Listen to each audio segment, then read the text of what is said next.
আল্লাহর কসম, মহান আল্লাহ সাক্ষী, আমরা জামাত ইসলামের বিজয় চাচ্ছি না। আমরা এই দেশের 18 কোটি মানুষের মুক্তি এবং বিজয় কামনা করছি।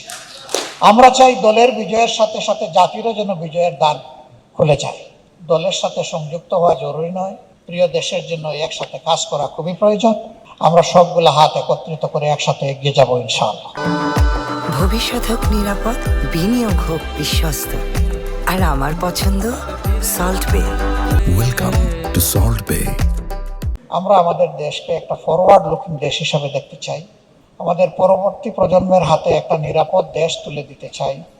এই দেশের বুকে আর কোনো বেকারের মিছিল এবং মুখ দেখতে চাই না।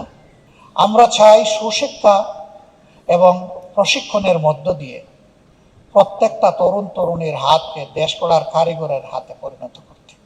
শিক্ষার পাঠ চুকানোর সাথে সাথে বেকার বাতানো, তার হাতে যেন কাজ পৌঁছে যায়, সেই দেশটি আমরা দেখতে চাই। বেকার ভাতা দিয়ে একটা অলস কুড়ে জাতি আমরা তৈরি করতে চাই না। এটা কারোর জন্য সম্মানেরও নয়। তবে হ্যাঁ, সমাজে স্পেশাল নিড গ্রুপস যারা আছেন, যারা কিছু করার এবিলিটি নাই, তাদের জন্য রাষ্ট্রীয় দায়িত্ব অবশ্যই আমরা পালন করার চেষ্টা করব ইনশাআল্লাহ, যদি আল্লাহ আমাদেরকে সেই সুযোগ দান করেন। এটা আল্লাহ তাআলার ফয়সালার বিষয়।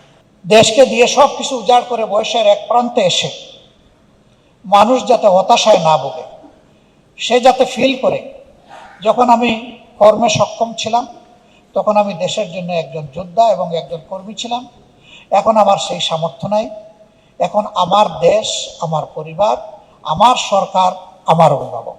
এই ফিলিংসটা বাস্তবতার মাধ্যমে, মুখের কথায় নয়, আল্লাহ আমাদেরকে সুযোগ দিলে ইনশাআল্লাহ আমরা করব।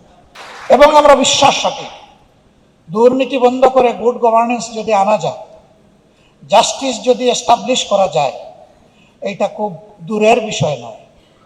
কিছুদিন ফাইট করার পরেই ইনশাআল্লাহ সবগুলা বিজয় একসাথে এক জায়গায় এসে ধরা দিবে ইনশাআল্লাহ।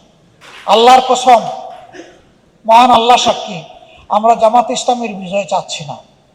আমরা এই দেশের 18 কোটি মানুষের মুক্তি এবং বিজয় কামনা করছি। দল বিজয়ী হলো আর জাতি পরাজিত হয়ে গেল, এটা আর আমরা দেখতে চাই।